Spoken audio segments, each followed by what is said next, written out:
exciting. It's very tense. Okay. My goodness, are we live, Steve? We are live with a push of a button. How exciting for everybody concerned. Your head's a little bit clipped off. That's because it's totally the wrong camera settings. Let's see. How's that? Did I just freeze? No. Or am I still okay? Usually when I do that. Oh, okay. I was just doing the settings. Well, hello, everybody. We got a hopping party going on tonight. Got Steve and Sandy and Kevin. What's wrong? I still can't see your LifeX. Let me blow you up. I'm not coming on. Actually, we can use. Yeah, the lighting just. Sometimes the LifeX doesn't. Hang on, just a second. I'll use the home app to do it because the home app can always talk about it. Let's see, rooms. Come on, rooms. Okay. Al's Den. It says it's on at 43%. Maybe that's it does. Let's turn it off and turn it back on. Did you messed with it? No. There it is. Still at 43%. It's still a little bit high. Well, that's what it always is at. Whoop. Your camera down. No, I mean your camera is pointed a little low. I can see the top of my. Oh, I see. You don't want to see me. Well, I just want to see. But you want to see the text expander logo. I still see it. Okay, good.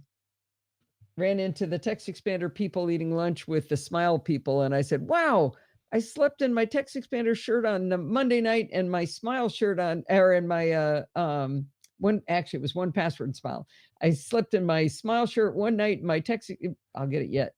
And my 1Password shirt the next night, and they both looked at me and said, "We don't want you wearing them to sleep in it. You're supposed to walk around in public in them." That's great advertising.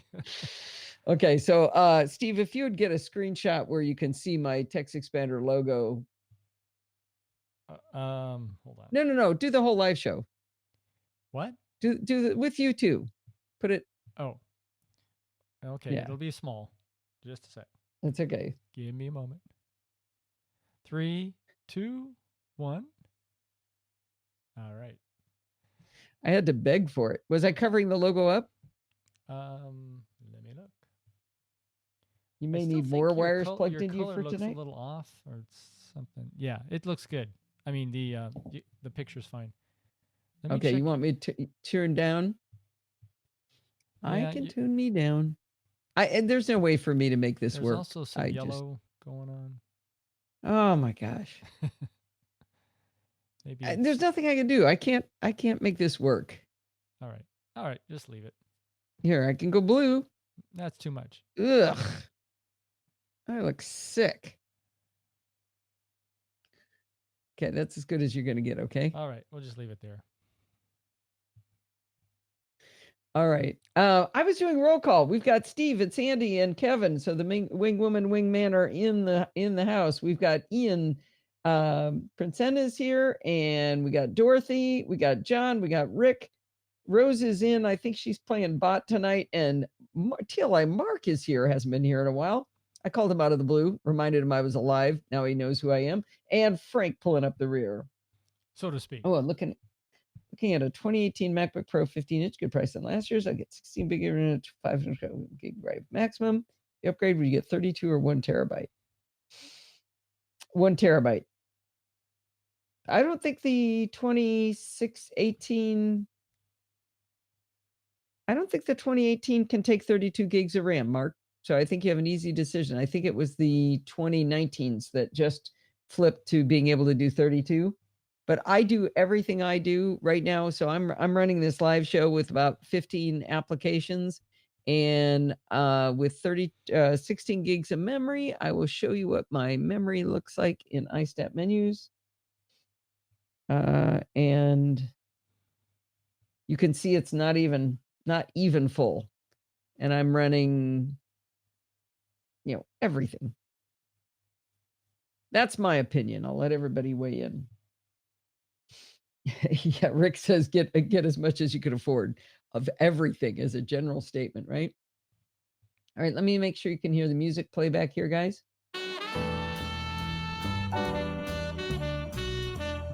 Could you guys hear that?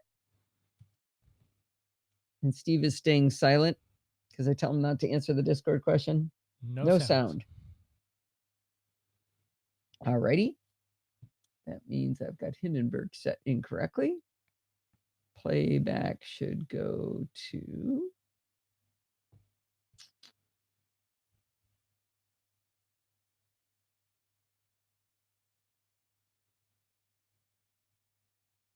No, that means it's in Discord. Discord. Oh. Yeah. Hang on. There you go. Voice video.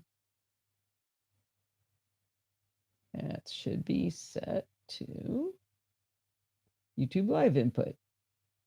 All right. Try her Let's again. try that again. Here we Listen go. for music.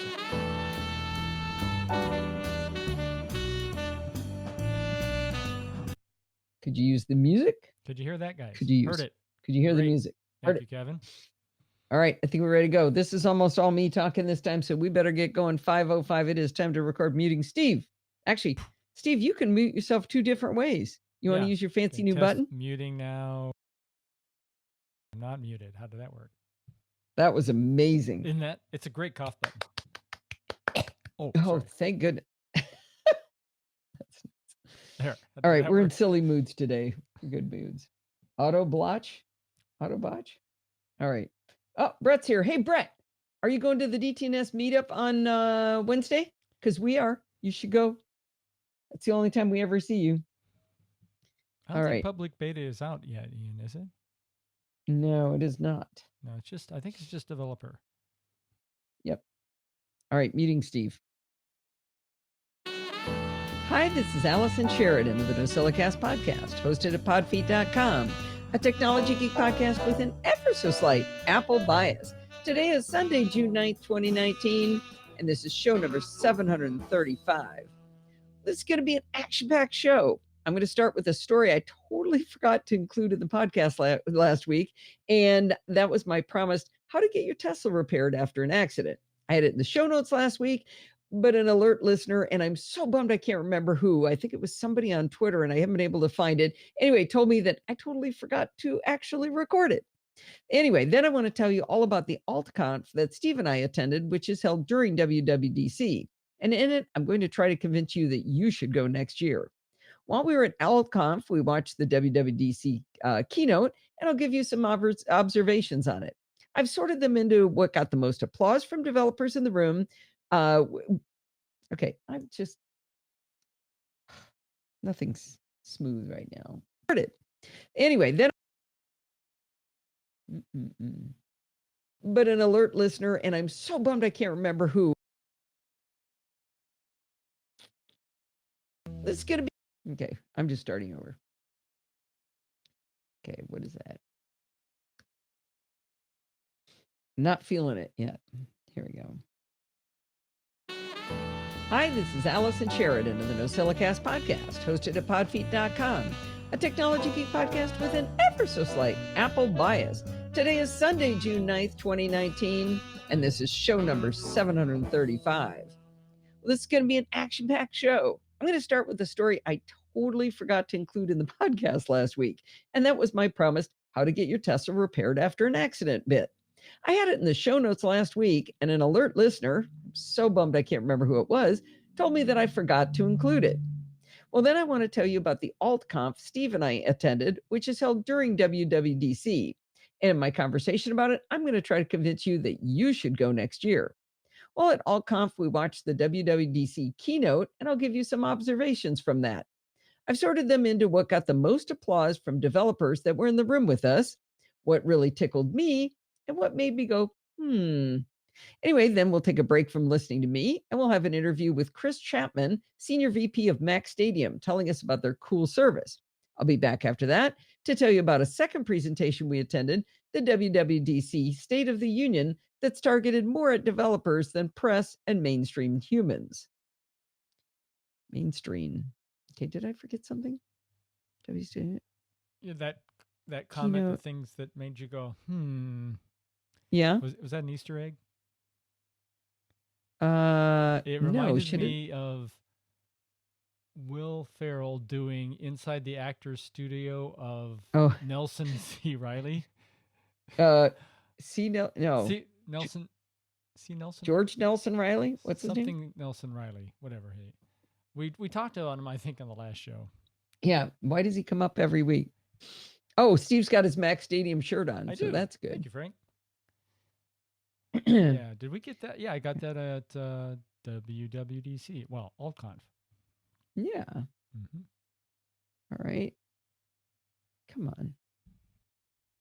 Why is that not making a Charles Nelson? Right. Thank you, Frank. Thank you. Apparently, we're going to talk about it every time. C. Nelson. That's close. Anyway. Right. Hmm. Who? Oh, yeah. It was Will Ferrell acting as the interviewer, and it was, Alex Baldwin acting as Charles Nelson Riley. And he did a great. This is the second time we. Are we really going to do this every week? 1 week is enough. That's funny. Yeah, I think so. All right, I'm going to use my mute button on him again.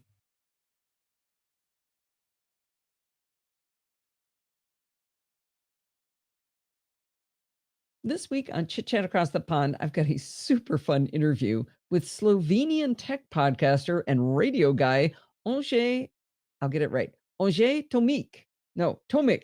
Anyway, you'll hear him make fun of me trying to say his name. Anyway, Anže is really funny. He's got a great voice. He's got a tech perspective that's way different than mine, and he's got knowledge about a whole world I don't know. That makes for a fun interview.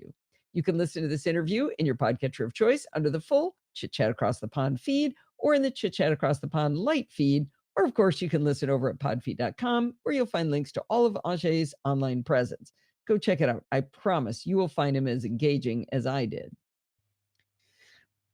All right. Who just joined? Now I think you do need a chapter mark and a save. Do I? Well, fine. Kevin demands it. Well, I guess I do, actually Kevin tells me that I demand it. Oh, really?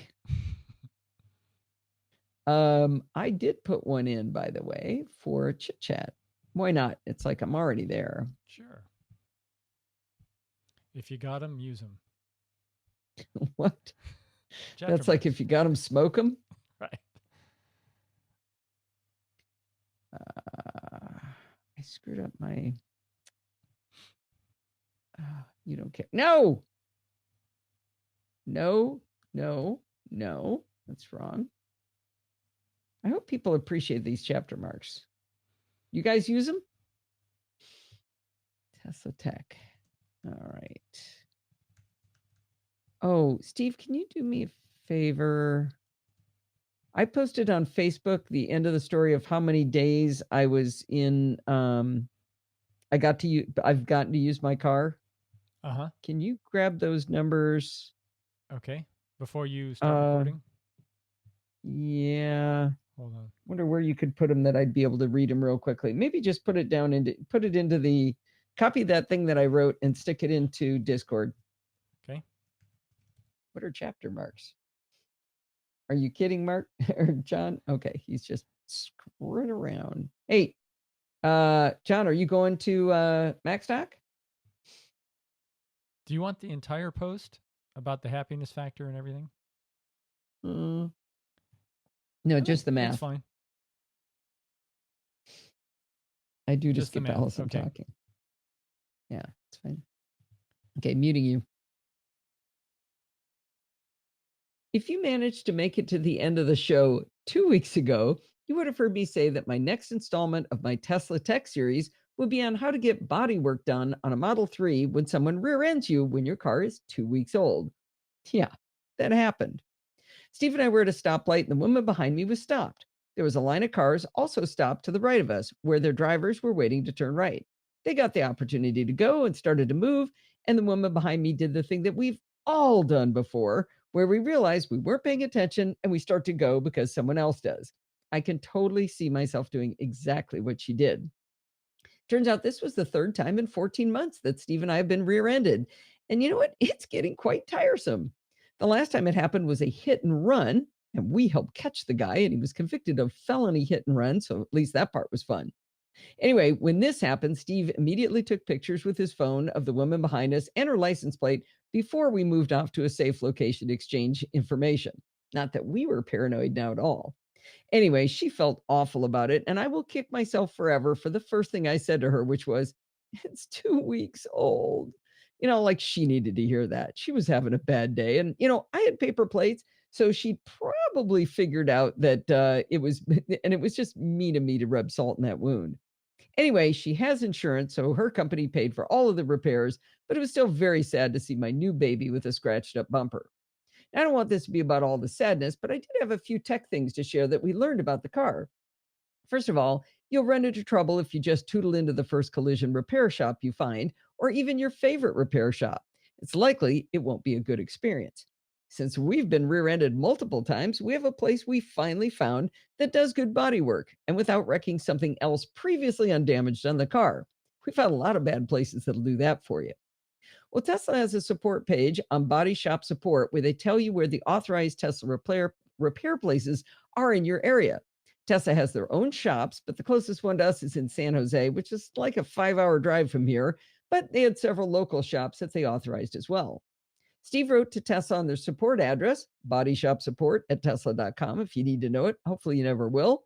Anyway, he asked them if we could use our own repair shop. They said, sure. But then they went on to explain that you'll wait a very long time for parts as they send the first parts to their certified shops. Well, okay, then we'll go to a Tesla approved body shop. Our little friend Jerry, he didn't always stay my little friend. I'm just going to call him Jerry at the repair place we chose, offered to give us a tour to see all of the Teslas being repaired. I don't want to diminish what Battlefield is like, but for someone who really likes cars, it felt like touring a battlefield hospital without all the actual blood and dying people. They had 39 Teslas in various states of agonizing post accident disrepair. But the good news is, Jerry enjoyed the heck out of showing us stuff about the Tesla models and how different they are in some cases from what I'll call normal cars. I knew, for example, that there's a giant battery on all Teslas, and I knew it was all across under the car. It's really obvious when you take a sharp turn in one of these cars because these cars simply do not tilt. With the center of gravity well below your body, I don't know that these cars are even capable of flipping over without a great deal of external provocation. But even knowing this, it was crazy to see a Tesla battery just sitting out on a table. I put a picture of it in the show notes. The one we saw was for a Model X, that's the large SUV, and it was gigantic. As cool as that was, there was another Model X up on a lift, and we could walk under the car and see the battery in place. Basically, underneath on a Tesla is just a giant aluminum panel interrupted by a couple of other parts. It simply has three long brackets going the length of the battery, and that's it. Like I said, you can know that this is what's under there, but it's something else to see how different an electric vehicle is from other cars. I know some cars are smooth underneath, but none of the cars I've ever owned have looked like that. Now, we're so nerdy that I excitedly took a picture of the special scissors lift they had to buy from Tesla just to lower the battery out from under the car, and the Tesla jig they slide the vehicles down onto in order to check the alignment. That's what happens when engineers go to a body shop. Well, when we gave the car up to Jerry for repair, he showed us a really cool feature of the car called service mode. On the 15-inch screen that controls absolutely everything in the car, there's a Tesla logo. If you tap and hold on the logo for 10 seconds, you get the option to type in a secret password, and the car goes into what they call service mode. I haven't been able to get any documentation on exactly what happens when the car is in service mode, other than the fact that I can no longer see it on my phone, which was kind of disturbing. But my little friend Jerry, well, Jerry did say that the car can only go 7 miles per hour while in service mode. I thought that was pretty cool. While the Model 3 is riddled with cameras, the bumper itself contains 6 ultrasonic sensors, 6 on the front and 6 on the back. Jerry explained that the removal of the bumper for the bodywork would require them to disconnect the sensors, so part of their job is to recalibrate the sensors.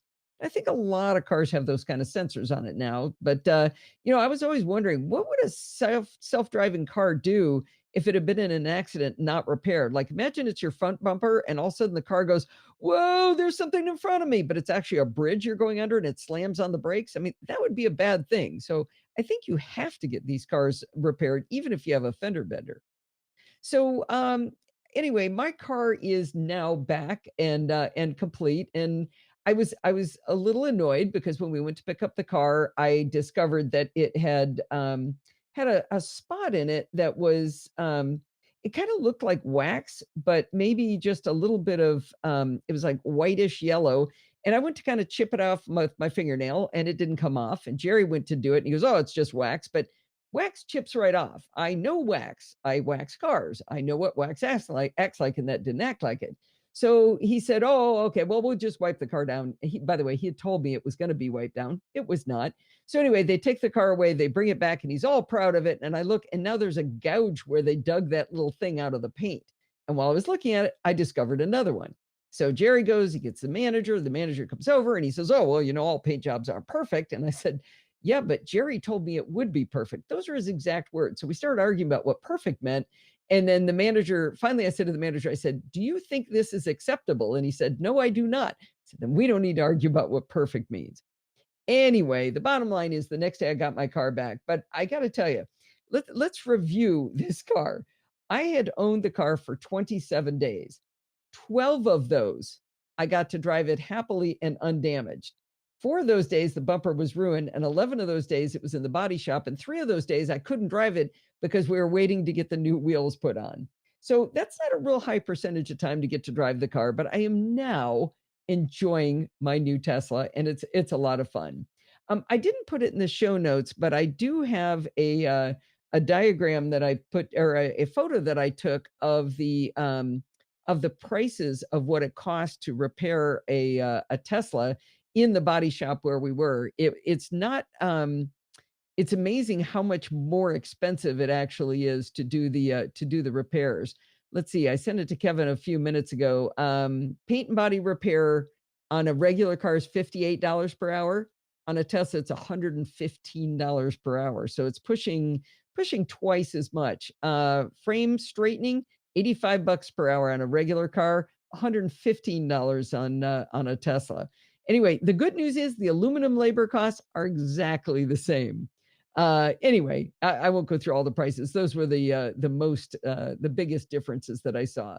But anyway, I have my baby back, and hopefully I will be back with happier tips about what it's like to have a Tesla and the Tesla tech you can hear that I'm hopefully I will be able to tell you about now. Okay, kind of muff that ending. Wow, you went off script a lot, young lady. Yep, hang on. But anyway, okay, fix that. But anyway, I have my baby back now, and I will hopefully be back with more Tesla tech tips that don't have anything to do with car repair. Okay, now I'm done. Yes, dear? Never mind. Not bad for off script. Yeah, well, it's kind of practiced now that I've been talking so much about getting it back. And thank you for it worked to give me those notes. I mean, I actually opened another application. I opened Telegram, found the diagram that I had sent to Kevin. Isn't it diagram? I said diagram again. All right. Now let's talk about WWDC. Let's talk about AltConf. All right. Chapter mark. Come on. AltConf. And copy that link. Did I miss anything? Nope. It looks like Brett may join us. He's asking for the DTNS meetup. Can you send me the info? Steve, I'll send you a meeting invite. Yeah, could do that. Yeah, just add them to our calendar invite. That's got all the. Oh, did we put the? Yeah, I think I put the bar name. I'm assuming it's the same bar. 163 bar or something like that. Yeah. Oh, it's at it's from 4 to 6 p.m. on Wednesday afternoon, and it's at the farmers market again, same place we saw you last time. I don't know if I can add him since you sent out the invite. Okay. Hey, we've frozen on. We have frozen on Mimo remote. We look really cute though. I'm going to take a picture. It's not frozen on mine. Pick up. Nope. Do you want to? How about we send an invite from your? How about we don't do it while I'm trying to record a show though? Afterwards. Okay. If you still need it, let me know. Pretty hot here. Nice. Okay, and I'm going to go off script here because I forgot to talk about how there were no women there. At the Tesla shop? No, at AltConf. There were a few others. Jean was there. A few. Okay, I'm muting you. Let's see if it works. Yes, it did. Okay. Hello. Nope. Did you just unmute? Yeah. Why? Okay, thank you. Getting into Apple's Worldwide Developer Conference is really hard. First of all, there's a lottery system to be even allowed to get a ticket. If you're lucky, you've earned the joy of paying $1,600 to attend the event. Of course, if you're a developer, this is a unique and invaluable opportunity to attend hands on labs where you can talk directly to the engineers at Apple about those things that give you fits with their particular products. But what if you're unlucky or just can't justify $1,600 or aren't actually a developer, but you want to hang out with really interesting developers anyway? The answer is called AltConf or Alternative Conference. AltConf is what Gene McDonald dubbed WWDC adjacent. AltConf was in the Marriott Hotel in San Jose this year that is literally connected to the San Jose Convention Center where WWDC is held. There's also AltConfs in Berlin, Paris, Madrid, and London. Now, these were only one day, but hey, that's still really cool. By now, you're asking, how do you get into AltConf and how much does it cost? Get this, it's free and open to anyone who wants to attend. I do not understand how this works and why it works so well. I do know that everyone working on AltConf is volunteer, with the exception of one single employee. Now, they do get a lot of sponsors to help out, which is a great way to fund things, but how do they even get all those great sponsors? Well, they do also allow you to pay for a ticket if you want to. I know that sounds kind of bananas, but it actually works. You can pay $50 or a price of your choosing and be in the category of I love AltConf. Or you could be a hero level sponsor for $350 and you get a guaranteed seat for the keynote and a t shirt. Turns out there's plenty of seating for the keynote, so the guaranteed seat isn't that big of a deal. I chose for Steve and me to be heroes because we could afford it, and it seems like supporting something this cool was a good thing to do to help other people be able to go and have all the benefits of it. Plus, we got badges that said heroes on them and AltConf socks. Now you're totally jealous, right? Now, you're also probably thinking that a free conference must be pretty bare bones, but it wasn't. The first morning, the sponsors had breakfast burritos for everyone before the keynote and donuts after the keynote. In the afternoons, they had happy hours sponsored by the different vendors as well. But enough about snacks. They also had talks and labs scheduled throughout the week. And I didn't attend any of the labs, and most of the talks were on subjects far above my development skill level. But if you're a developer, then you'd be in heaven. Before I go too far into this, I do want to make one statement about AllConf. And AllConf is representative, I think, of the greater developer community. There were hardly any women at this conference. I'm a mechanical engineer. I worked in engineering for 35 years. I am very used to being one of the few women in the room, but I have never been to anything with this low of a percentage of women at it. I mean, it's unbelievable. We were sitting with Kelly Guimont at one point, and we started counting the women in the room, and it was half full. And I think it was maybe a 300-person room. It was maybe half full, and we had just gotten to double digits when we stopped counting when it was about half full. So, it was, I mean, you're talking, if I round up, I think it was 10%. It was unbelievably low. So I don't know why, but women, come on, where are you guys? You guys should be at AltConf. Moving on. Steve and I did attend a panel discussion that was simply fascinating. It was a healthy discussion of the pros and cons of subscription pricing from the developer point of view. The panel was really impressive. They had Mark Edwards, who's the CEO of Bajango. Those are the people who make iStat menus. Harrison Rose, the co-founder and chief customer officer of Paddle, was there. And Paddle's a company that helps developers create a pricing strategy and implement that pricing through the Paddle service. So, for example, I'm just testing out an app called Solver, Soulver. Anyway, when I got my receipt, it was from Paddle, so that's kind of their business. Max Seelman was there, co-founder of Ulysses, which is a great writing app. Alexander Kosovan, the CEO of MacPaw, was there. They're the ones who created SetApp, which is a mini app store where you pay $10 a month to have access to all of SetApp's applications.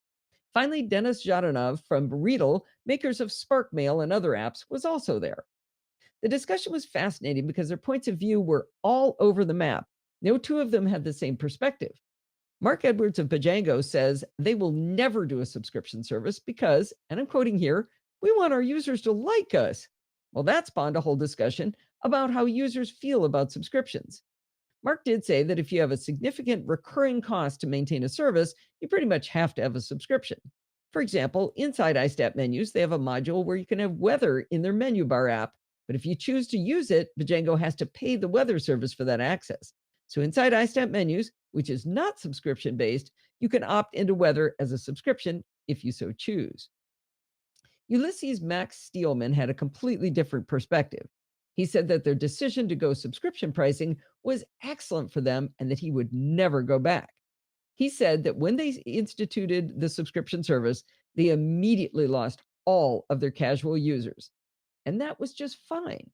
He explained that Ulysses is a professional writing app, and the professionals actually responded by thanking them. They said they didn't want to hang their careers on a tool that wouldn't be around for the long haul. As a result, the company's revenues have been growing 30 to 40% per year, where before subscription pricing, they had very sporadic growth. Now, there was one thing everyone on the panel agreed about. If you change your pricing model, go up, go down, go this way, go that way, whatever you do, if you change it, people will hate it. You will get hate mail. Now, I think the most interesting thing I realized listening to these people discuss pricing was that developers have a lot of flexibility. For example, Bojangles sells iStat menus on their own website, but they also sell it through the Mac App Store, and they also sell it through SetApp. So in a way, iStat menus is available on a subscription basis. Anyway, I did an entirely separate interview with the CEO of SetApp because I'm fascinated by everything they're doing, and Alexander himself is a fascinating guy. You'll hear that at a later date. And one of my favorite things about conferences is the new people I meet and the old friends I get to meet again. We went to a party called SJ Mac Indie and met a ton of interesting people. Oddly, almost all of them were German. I don't I actually understand. I mean, it actually got comical because everybody was German. We talked for a long time, for example, to two competitors, one guy from Mercedes and one from BMW, both of whom were working on CarPlay, and they were trying to be friends, but they were kind of dancing around what they could say to each other. So that was pretty interesting. Before we got to AllConf, I tweeted out to Daniel Jalkut, author of my favorite blogging software I've told you about a million times, Mars Edit, asking, is there any chance you're going to be at the show? He didn't write back, but instead he just walked up and tapped me on the shoulder at the SJ Mac Indie party. I have to say, it was really fun to meet one of my heroes and hang out with him. At parties like this, I enjoy walking up to people who look fun, but who aren't talking to anyone. I saw this guy looking at his phone and I walked up and I said, hi. And he turned to me and he immediately said, and I quote, with an ever so slight Macintosh bias. It turned out to be Jens Jung, who goes by the name Bitstream on social media. And guess what? He's actually in our Podfeet Slack. He had even, he said he thought he wrote me a message. I never got it though, saying, hey, I'm going to be at WWDC. Maybe we could meet up. But I mean, there were like 400 people at this party, and I walked up to someone who was actually hoping to meet me. So that was super fun. And I got to tell you, Jens was hilarious. At the same party, we hooked up with our good friend, Jean McDonald. I mentioned her at the beginning. You might have heard of her. She was formerly with Smile, and she's now with Micro.blog. We've known Jean for ages and ages and hung out with her a lot over the few days. We did hang out with her this time a lot over the few days we're in San Jose.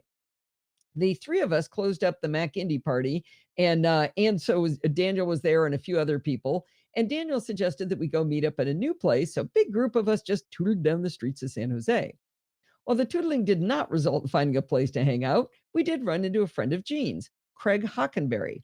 You may know that name. He's the Icon Factory guy. I have to say, he was absolutely lovely. After failing to find any fun place downtown, Gene, Steve, and I wandered back to the Marriott and inexplicably ended up at a place called the Tank Bar, spelled with a Q, like Tanqueray. Anyway, this turned out to be fortuitous because we got to meet yet another friend of Gene's because she knows everybody. Ken Case, CEO of the Omni Group, wandered up and joined us. Ken is such a sweet, unassuming man. I adored him. While we were chatting, this other guy came up. I forgot his name, but of course she knew who he was too. Anyway, this guy let us know that Ken went to college when he was only 14 years old. Well, a few days later, we ran into Ken again, and I asked him, like, seriously, you went to college when you're 14 years old? And he told us the whole amazing story just standing in the lobby. After he was done, I asked him if he'd come on Chit Chat Across the Pond to tell it again, and he said yes. He's kind of shy. He said it almost like, oh, do I have to? Anyway, I hope he really meant it, and I hope he will come on the show. Well, at MacStock a few years ago, we met up with Marina Eppelman, who's a professor from the University of Michigan. We hit it off right away. She's funny and brilliant and sarcastic, just my kind of people. Turns out she was working as a volunteer at AltConf, so we got to see her again. Good thing since she's got a conflict with MacStock this year. Oh, we also did meet up with Kelly Guimont. I mentioned her earlier. You might know her from her work at Smile and Mac Observer. Oh, and speaking of Mac Observer, we got to see Dave Hamilton too. Oh, and that hack Chuck Joyner from Mac Voices, he was hanging around a lot too. We had a lovely dinner, Greek dinner with Greg Scown, CEO of Smile. He picked everything out for us and great recommendations. And also Maya Olson from Marketing and Customer Experience at Smile. Do you know how I know them? Gene introduced them to me many years ago. I'm going to put it right out there. The very first thing I said to Greg and Maya when we had dinner was, so, how awesome was my text expander video? Luckily, they both said, so awesome. I'm sure they didn't feel at all pressured to say that. Well, I ran into Sal Seguin again, and he was just as sweet and unassuming as ever. I told him I've continued on my automation journey ever since his Command D conference. He said, good, because you seem to have a lot of energy. Maybe that's irritating. I don't know. Anyway, we chatted a bit about JavaScript, and he said something that made me so happy. He said, I don't really understand a lot of this stuff, and I don't get the jargon, but I know how to use it. Got to tell you, that delighted me because I struggle sometimes with the jargon, but I can get a lot of this stuff to work. So I felt a little better about that. He also mentioned how annoying he finds it when people use one character names for variables. He said, and I quote, I will name an array something like array of everything on my desktop. I love Sal. Sometimes you meet someone and you can tell you're just going to be friends forever. I felt that way when we met Darius Dunlap. Again, I started talking to this random stranger. I mean, just walked up to somebody who wasn't talking to anybody and said hi. And guess what? Yep, he and Gene have been friends for more than 20 years. Anyway, Darius is a Nosella castaway at heart. He just didn't know it yet. While we were talking, he says, look at my cool new toy. And he pulled out a Rode Wireless Go. It's two small boxes, one of which is a replacement for a lavalier mic and the other one's a receiver. As he was explaining why it was so cool with great enthusiasm, I explained to him that he will be doing a review for the podcast about it. And he agreed. See what I mean? He's already a Nosilla castaway in his bones. He can't help himself.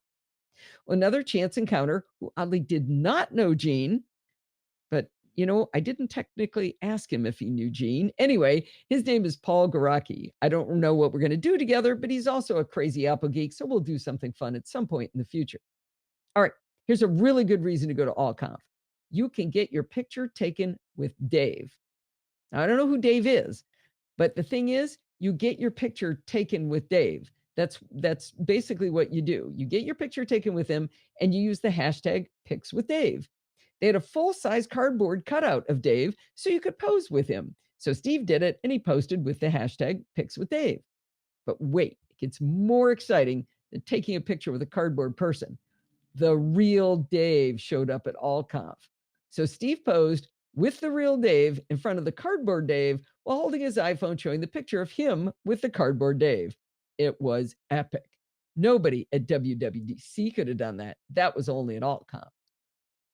Well, another fun thing you could do when you're at AltConf or at WWDC, which is, of course, not as cool as getting your pick with Dave, is you can attend some big name podcast live shows. John Gruber does the talk show live, which we did not attend, but we did attend the Accidental Tech podcast show, and it was awesome. If you haven't subscribed to it, I can highly recommend it.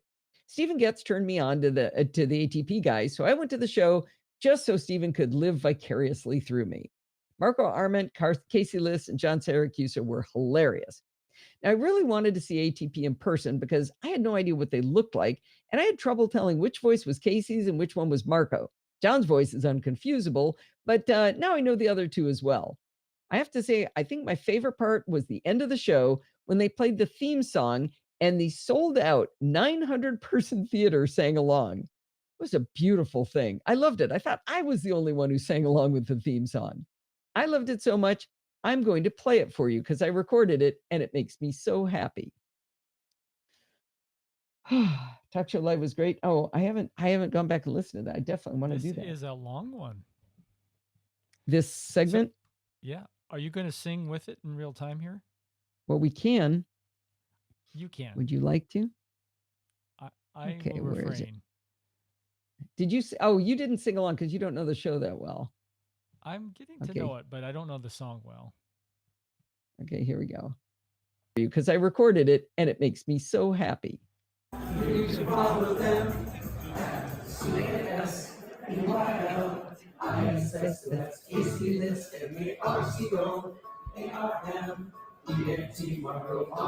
Here's the good one. USA Syracuse accidental.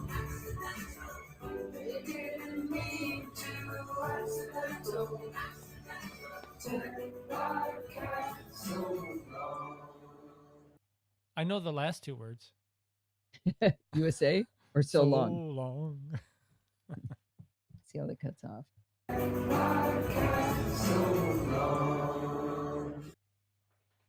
Oh. All right. Is that too sharp? Oh, what? You got a dog? Ear flap. Uh-oh. Okay. Are you done? You're not done with this segment, are you? No, I'm not done. Okay. Mute.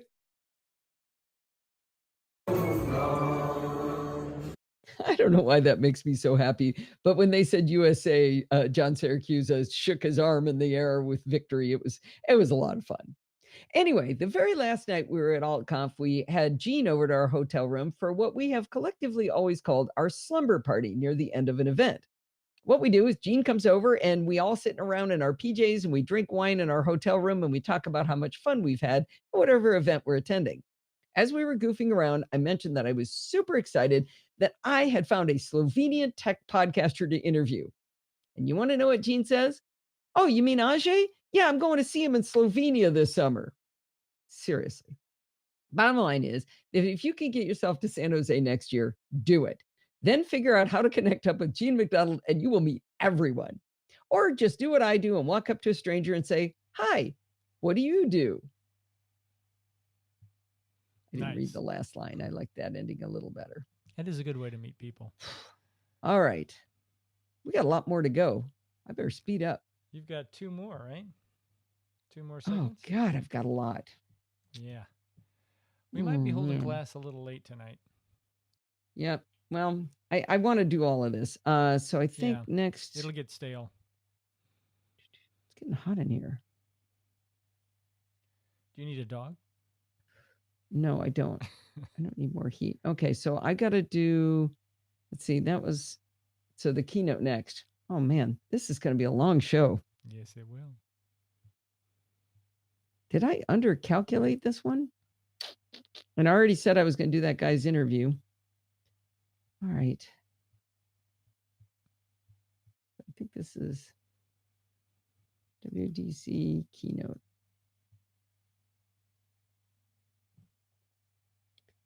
All right. And my link. Did I miss anything in the chat room? Jean will be at Max Talk. Oh, was she? Good. I did not know that. See, she knows Frank. Yep. Everybody knows Gene. Most people know Frank. Oh, Sandy, you going off on another vacation? It's hot in here. All right. Keynote is next.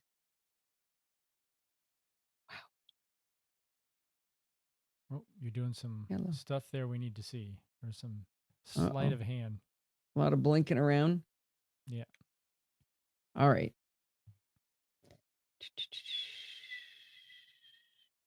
All right, I'm going to have to start partway through this because I wrote these out of order.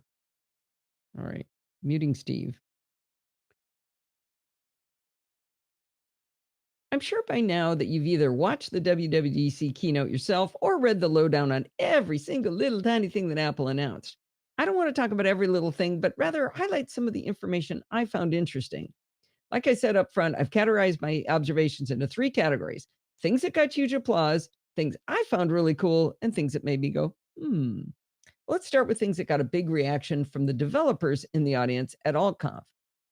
A lot of people went crazy when they said some PlayStation and Xbox controllers are going to work with Apple's gaming service, Arcade, when it arrives on Apple TV. People went bananas. They announced Quick Path, which is the swipe keyboard gesture for faster typing on iOS. And, even though they didn't really demo it, people got very excited about that. New Maps features with the binoculars got a big reaction. Specifically, people were wowed when the woman demonstrated using a street view with the binoculars, and suddenly it was like you were zooming along the street fluidly as though you were zooming along in a car. And I really liked how in that view, you could see the name of a store kind of hovering in the air up in front of the storefront, and then tap on that to learn about that store. That was pretty cool. Sign in with Apple for iOS 13 was a really big hit. They explained that there's going to be a feature in all apps that will allow you to create a sign in via Apple. When you use sign in via Apple, you'll be able to choose whether or not to share your real email address with the developer. If you choose to hide your email address, the developer will instead get a unique address at privaterelay.appleid.com. The reason this is important is this will allow you to shut just that one down selectively if the developer bothers you. And I thought this was especially important because with the App Store on iOS, developers don't ever get to know anything about their clients, right? They don't get to know their customers, and they don't get any way to communicate with us. Now with this sign in with Apple thing, they could get information to us. They could get to quote unquote know us, but if they abuse us, we can shut them off. So I think they might have hit a much happier point between the two worlds. So I think that's one of the reasons the developers were excited. In the explanation of enhancements to photos, they talked about a bunch of new adjustments they've added on iOS, but they didn't really go into it. It didn't get much of an excitement. And they talked about how the UI has been redesigned, but that didn't get much reaction either. But then they said you will be able to apply these adjustments to videos, which is very cool. But I got to tell you, the thing that people were most excited about was they said you'll be able to rotate a video inside photos. Finally. Well, the Files app got some real love. I was excited about a column view. Small things make me happy, but the big money maker with the crowd was when they said you can use SMB file sharing to get to a local server, and you can plug in USB drives and SD cards and see them in the Files app. I think I can remember people asking for this as far back as the existence of iPhone. Now, for many of us, we've just been annoyed by the lack of USB and SD card support for iOS because a lot of us want to bring in images to an iPad or iPhone, but we don't want to import them into Apple's Photos app. But there's a group of people who had a more critical problem. I'm not sure how widespread this problem has been, but it has affected the blind community in a way I didn't realize. A company called Orbit Research tweeted about their Braille display called the Reader 20. They explained that in the past, users would have to use a Windows PC to upgrade the firmware of the Reader 20, but now they'll be able to do it directly on their iPad using an SD card. I don't know why this wasn't ever possible with a Mac, but still, this is great news. The single thing that got the most applause from the developers at AltConf was the voice control video and demonstration. This is a new capability that will be built into macOS Catalina, which will allow those with mobility impairments to move the cursor around on screen and make selections and type all via voice. I think the reaction of the audience was because adding accessibility to development projects is a lot of work and in some cases is very difficult. Having a framework that makes this easier can only be a good thing for everyone, and it definitely made the developers happy. In case you hadn't heard, Nuance, the authors of Dragon Dictate, announced a few months ago that they were no longer going to support the Mac, which was devastating to many. It seems easy to infer that Apple's enhancement in this advancement, I should say, in this space made the business model untenable for Nuance. I also heard through the rumor mill that Apple has been recruiting Nuance engineers like crazy, so the whole thing makes sense. I'm thrilled for those who need these features to be productive. Even lacking physical disabilities, I would truly love it if dictation on the Mac was significantly better. I think it's quite ironic that dictation into my Apple Watch is the most reliable, while into the iPhone is slightly worse, and macOS brings up the rear in terms of accuracy. Can't explain that, but it has been true, so hopefully this will get better in macOS Catalina. Now, let's go to things I thought were cool. I know I was supposed to be talking about the developers. I was excited that they have decibel level on the watch to tell you if your environment is too loud. I've wanted to be able to easily measure and characterize sound level for a while. At our gym, we have the spin cycle room right next to the changing room, and they would often leave the door open in the cycle room. I wanted to be able to hold up a device and point to a screen saying, "It's too loud." I know I sound a little bit like, "Get off my lawn," but that's how I feel. In any case, when they described the loud environment warning, they made a point that the device does not record or save the audio it's measuring around you. Cycle tracking for women seems to have been a big missing feature, so it's pretty cool they finally brought it. They might have sure locked a few apps, but still, that's a good thing. Reminders being rewritten from the ground up excites me a lot. I like reminders, but having subtasks just by itself is super useful. And I would always reach for other apps because of that. I've been looking for a good reminders app, and having it integrated for me is always better. I hope there's a lot more goodness in there. They're adding ETA to maps. Now, I've always used a third party app for that. I'm really fond of the app Glimpse. Sadly, it's been getting dodgier all the time, and often it simply won't send the notification to the recipient.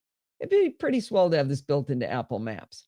Glimpse is good because it's cross platform, so you can send a glimpse to people on any platform or even not using a mobile device at all. They can be sitting in a web browser and see how soon you're going to be arriving at their location or the location where you're meeting them.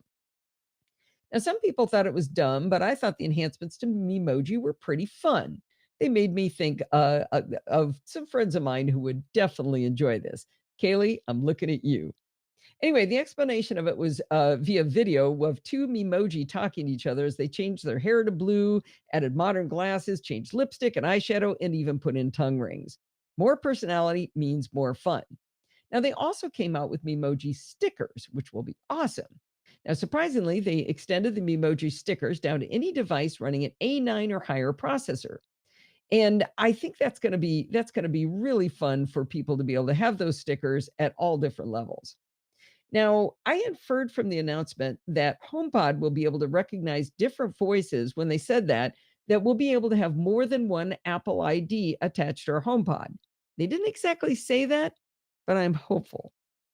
The enhancements to the newly named iPad OS look like they took another big step forward in making the operating system function more like a desktop machine. They demonstrated having two notes files open side by side and more notes files open in split view with other applications. And then they showed using Expose to see the open notes files. That was really cool.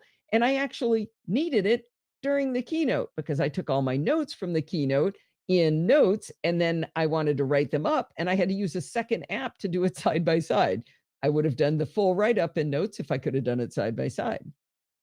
Well, iPad OS will now serve up desktop websites instead of mobile sites. I presume they've changed the user agent in order to cause this. On a 12.9-inch iPad Pro, that makes sense, and it still makes sense in the 11-inch iPad Pro and maybe even the 9.7-inch iPad, but it'll be very interesting to see how that works out for the iPad mini. Now, owning an Apple Pencil makes you search for excuses to use it. Marking up documents is one of the most obvious things people want to do. But to do this on anything that isn't already a PDF, you have to first hit the appropriate button to go to print the thing you're looking at. Then there's a secret hand gesture. If you pinch out on the screen, it will bring the document to full screen. After you do that, you can use the share button to send it to another app as a PDF where then you can mark it up. Again, secret hand gestures. That's really discoverable.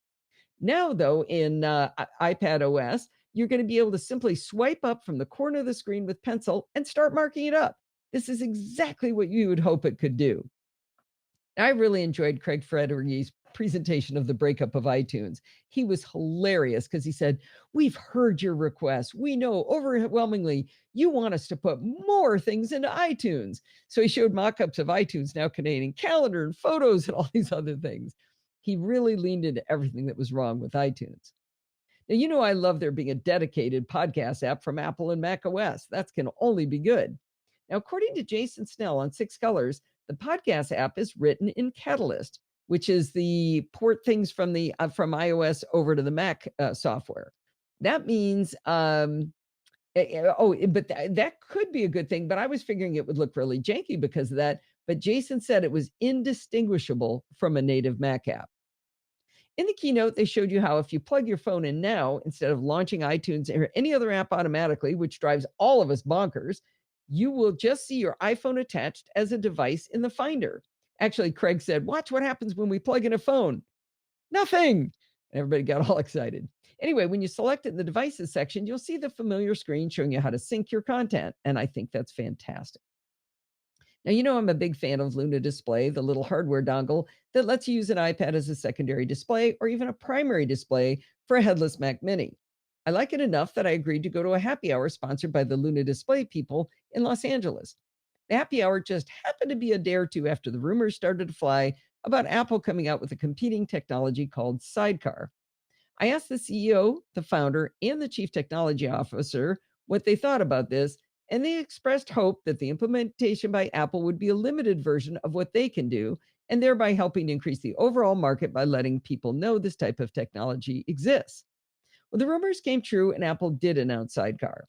They didn't give a lot of detail on how this would work, but they did say you'd be able to use your tablet both wired or wirelessly to mirror or extend the desktop of your Mac. I wrote a quote down that they said. They said, works across all apps that support tablets. I wrote a bunch of question marks in my notes after it, wondering what the heck that means. Now, it might work better than other solutions like Luna Display because Apple has access at a lower level to the hardware, but the the Luna Display allows you to use the iPad very distant from your Mac as long as it's on the same Wi-Fi network. So you can set up a headless Mac Mini, for example, with a Luna Display in it and use your iPad as a display, and you have the best of both worlds. And I don't think you'll be able to do that with Sidecar.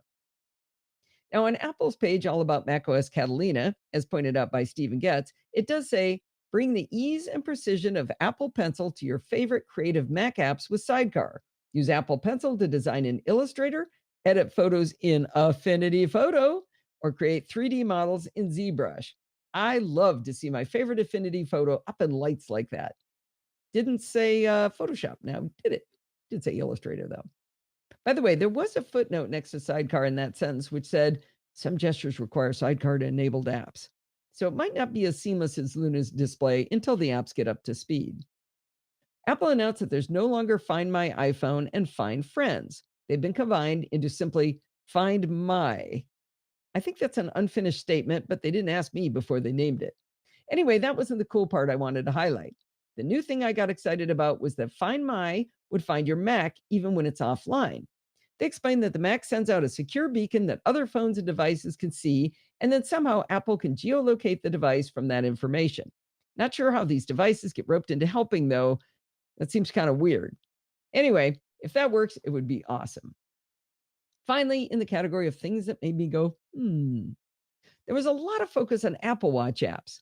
In general, I've not found pretty much any of them to be compelling at all. So this seemed curious that there was such a big focus.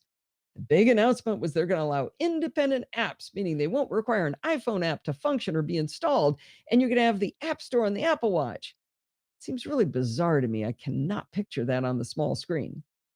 They said that with iOS 13, app downloads from the App Store would be 50% smaller and upgrades would be 60% smaller. I would like to know what kind of sorcery they're performing that would cause this. Perhaps the framework in which apps are held by Apple were hugely inefficient, but to cut the size in half, the extras would have had to have been more than 1 times the size of the apps themselves. Seems curious. Made me go, Well, they talked about a new method of selecting text on iPad OS. They said you'd be able to simply drag across a sentence and it would select. They were very excited you would no longer see the magnifying glass when you were trying to get your finger to just the right spot on the text. They described a three-fingered pinch to copy, three-fingered zoom out to paste, three-fingered swipe left to undo, no more shaking an iPad, and three-fingered swipe to the right to redo. Sounds really complicated and difficult to remember and execute to me. In the demo, the poor guy had a terrible time getting it to work, and more than once he said, oops, let me try that again. He lost the entire game for me there because that's exactly what we're trying to get away from. The three-fingered left and three-finger right for undo and redo, that might be good, but I'll have to use that selection technique before I'll believe it's any good. Bottom line, it was great fun to see and hear the keynote in the company of so many developers, and it really helped me to gauge the reaction of that community. Oh my gosh, I'm exhausted. Wow. 41 minutes and I've got a long segment left. Yes, and we're at 6. Yeah, should we let class go? I mean, you guys can keep watching if you want. Yeah, anyone, well, clearly It's anyone. also hot in here. However, you should know that Rose did show up a bit late, so Brett is. I called her out in roll call, Steve. Really? You don't listen to me, do you? Well, she said, "Sorry, I'm late." She may have. She was here. logged in but not communicating or not. Yeah, I said she was in the she usually comes in as the bot, right? Well, there was no interaction. Allison needs a gin and tonic. Well, I haven't even had time to drink my beer. Here, hold my beer. I think I wrote too much content. I always worry when I'm away. It's also really warm in here. I got shorts on and I'm hot, hot, hot, hot. Well, Sandy said I was hot, right? Yep. People haven't given up yet. If you guys are going to stay with me, I can do it. Right. One more. Nope. I got to support the show, then do the Mac Stadium thing, and then I got to do the State of the Union. Wait, Mac Stadium? What? Yeah, I'm playing that today. Uh, Should I save that for next week? Oh. I'd have to re-record some of the beginning. How long is it? Where are you at the show? Let me see that here. I'm at 41 minutes. And how long is Mac Stadium? Looking. 5 minutes. Oh, that'll fit. Well, of course, your recording is going to be another 10. That's all right. Are you hurting for material next week? Probably. Yeah. I'm getting some weird blinking on your NDI interface. Oh, I say that. Yeah. Display. I'm not sure why. I'm seeing that. Yeah. Let me switch it to something else and switch it back. I'll switch it to your webcam settings. That'll be interesting. That's pretty. That's really nice. Just switch it and switch it back. That's all I can think of to do. There you go. All right. Well, let me do the support the show bit. Muting Steve. Every month when I get a payout from Patreon, I think very fondly of those fantastic NosillaCast castaways who pledge their hard-earned money to help support the show. Interestingly, the vast majority of them are people I never met before Patreon. They quietly and politely listen and then help monetarily. Actually, I assume they're quiet. They could be just like the rest of us, be yelling into the devices while listening, but they don't write to me about it. If you've been listening for a while and you'd like to show that you find value in the content created at the Podfeet Podcast Empire, please consider going to podfeet.com/Patreon to help monetarily. You can designate a per show and or a per month max to contribute so you can control your own finances. I only charge the patrons for the NosillaCast, so you get chit-chat across the pond light and programming by stealth for free. Actually, at the end of every programming by stealth, I do ask you to go push Bart's Patreon buttons instead. Thank you to all of you who continue to contribute to help the show. All right. You know what? I am not going to edit that. I'm going to save Mac Stadium, and I'm going to go right to the State of the Union.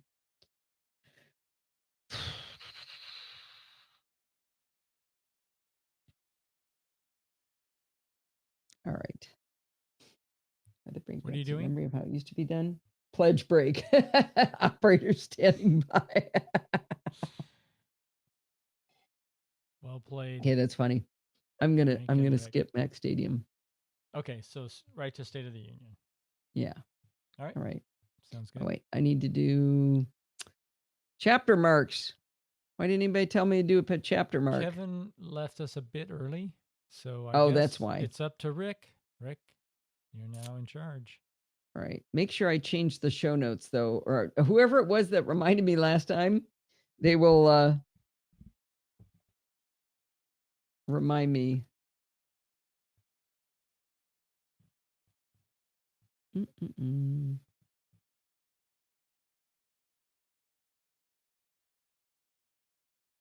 Okay. And now I'm going to this, which allows me to go to that. All right.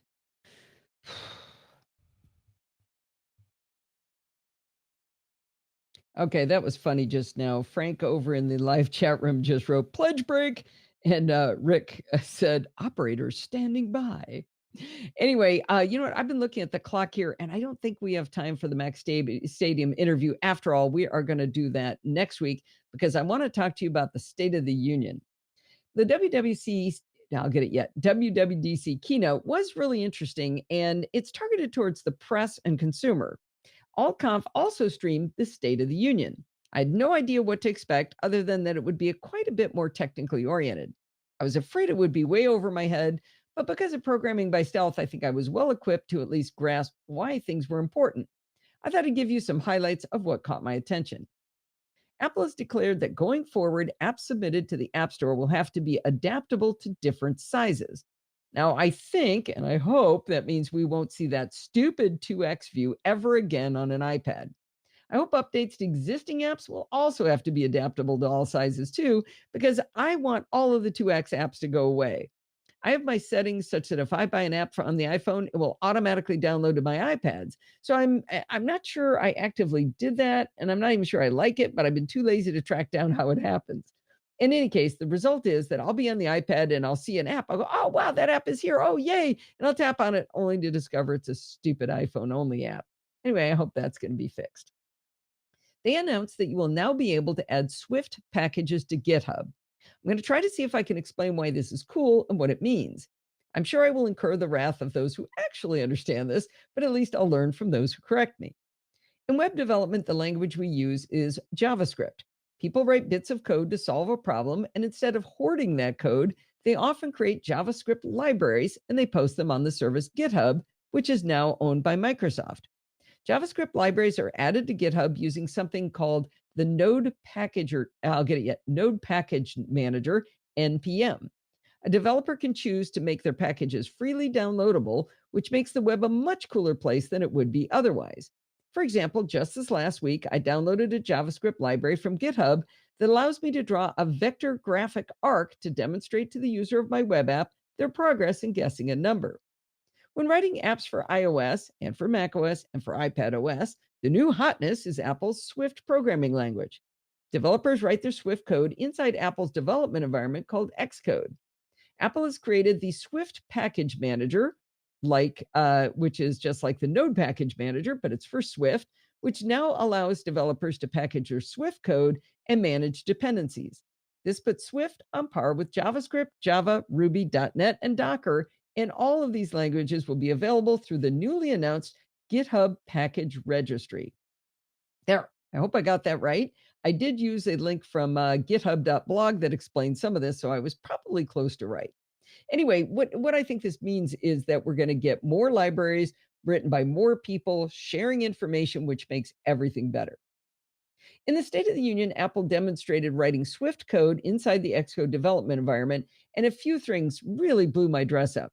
On the left side of the screen, they showed the code, and on the right half was the simulator for an iPhone. They seemed very excited to show off something they called a mini map on the right of the code. The best analogy I can think of for you is it looked how preview looks when you're viewing a long PDF and you can see the pages down the left-hand side. Situational awareness on where you are in the file is critical, but the audience didn't seem as excited as the presenter. They showed how you can set landmarks in your code by typing //mark. These landmarks are visible in the mini map. You really want me to call it mini-me, don't you? Anyway, so you can jump right to a landmark in your code, and it helps you to be able to find places in your code more easily, which I thought was really cool. I thought the way you deal with documentation in your code was really nifty. Bart taught us way back a long time ago how to generate documentation by what looks kind of like comments within your code. In Swift, you do the same thing. But let's say you define 2 parameters in your documentation, but in the next segment of code, you actually use a third parameter. Xcode will automatically add that third parameter to your documentation, inviting you to write up the explanation. Like I said, pretty nifty. But the real moneymaker of this particular segment was when they showed that you can edit in the simulator or in the code, and both sides update automatically. That got a huge reaction from the crowd, but it went way up a notch. Next, the presenter plugged in an iPhone and pushed the code to it. Real time, they changed the code and the iPhone updated immediately with no build or push or anything. The crowd went wild.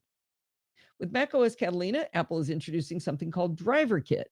As they explained it in the past, some specialized hardware peripherals and some sophisticated apps needed to run their code directly within the operating system. To do this, they used kernel extensions, also known as KEXTs or KEXT, I suppose you might say. When something went wrong with the KEXT, the results could be disastrous because they operate at such a low level of the operating system.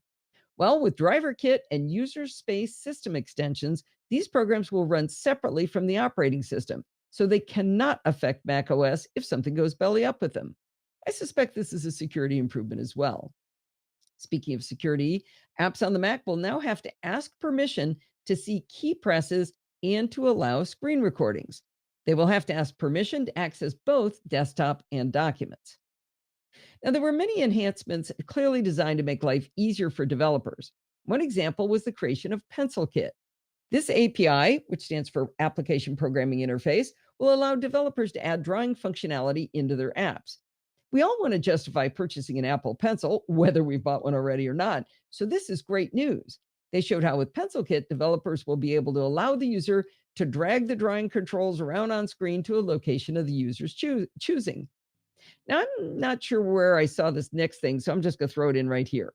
They demonstrated allowing the user to pinch on the keyboard, which would cause it to shrink up and float around on screen, also to a location of the user's choosing. For an iPad mini, maybe this would help to pinch the keyboard to one side for right or left handed typing. As I mentioned in my thoughts about the keynote, some of the biggest reactions from the audience were in accessibility. Just the fact that in iOS 13, accessibility settings are moving to the top level instead of being buried inside general settings got a huge round of applause. It made me think about when I mind mapped iOS 11, and about 30% of that chart was about accessibility. Hope they streamlined it a little bit while they're at it. Another way they hope to increase discoverability was by adding accessibility to what they call Quick Start, which is their name for double clicking the side button. Personally, I think the way they keep moving the control around reduces discoverability. Remember, it was triple click home in the old days, but then they moved it to a triple click of the side button. Now it's double click. Oh well. Anyway, in the keynote, they told us about voice control that would allow the user to move around on screen, dictate, and interact with elements on screen all by voice. They highlighted that voice control would know the difference between dictation and commands to control the computer. During the State of the Union, they demonstrated controlling an iPhone with voice control. The demonstrator did a lot of cool stuff. He opened maps, he zoomed in using an on screen grid overlay, copied the location, he switched over to a message, and he pasted in the map. He dictated a bit and it worked great. But then he said, tap send, and it took it as dictation. Took him a couple of tries to get it to accept the command rather than type it out, and it did work on the third try. He got applause when it finally worked, but I sure wish that part of the demo had been flawless. Everything is fiddly is fun to say, but it sure would be nicer if it wasn't. The guy doing the demo explained that voice control would know if you weren't actively looking at the screen and would then ignore your voice. As he was doing the demo, he would look at the audience while talking to us, and voice control did stop taking dictation. When he looked back at it and resumed talking, it would type out every word perfectly and followed his commands. I thought that was pretty interesting. Now, since it was on an iPhone, it made me wonder whether it was using the True Depth cameras built for Face ID to recognize attention. They didn't say. The speaker didn't demonstrate it much, but he did say that Xcode with the new Swift UI has tools that are super easy to implement for increasing accessibility of the apps. I hope it's as easy as he said, because that'll give us a big jump up in accessibility. During the keynote, Apple announced Sign In with Apple, which I talked about before, the secure way to sign into apps. In the State of the Union, they elaborated more on the new service, specifically from the developer's perspective.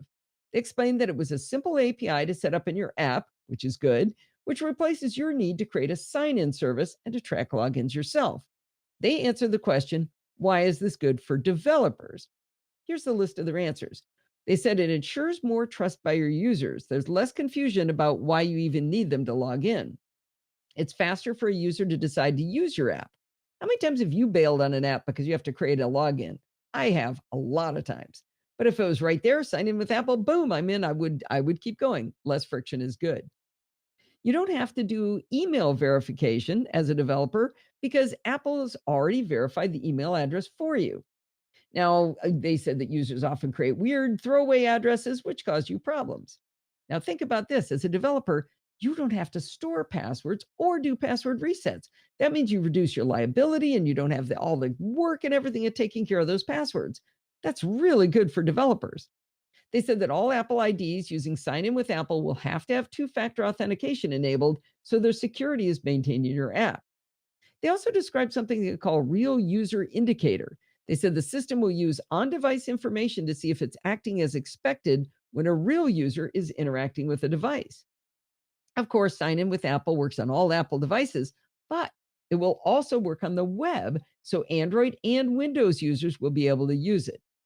I haven't been able to think of a single reason why Sign In with Apple isn't going to be awesome.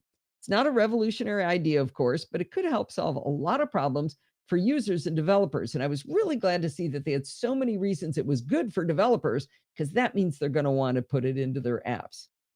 Well, I really enjoyed the State of the Union at AltConf. In the past, I only watched the keynote, but I will definitely catch the State of the Union from now on. Okay. Woo. I just noticed an autocorrect. It was supposed to be NPM. I've been holding my thumb like this for the whole thing.